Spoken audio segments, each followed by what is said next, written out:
Hello hello hello hello hello hello সার্বজনীন শ্রী শ্রী শ্যামা পূজা উপলক্ষে সকল গ্রামবাসীদের উদ্দেশ্যে আগামীকাল সন্ধ্যে 7:00 দেখতে দেখতে কালী পুজো চলে এলো, আবার সেই স্কুল পড়াশোনা।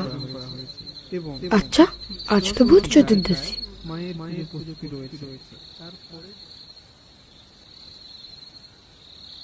আজকের দিনকে ভূত চতুর্দশী হিসেবে পালন করা হয়।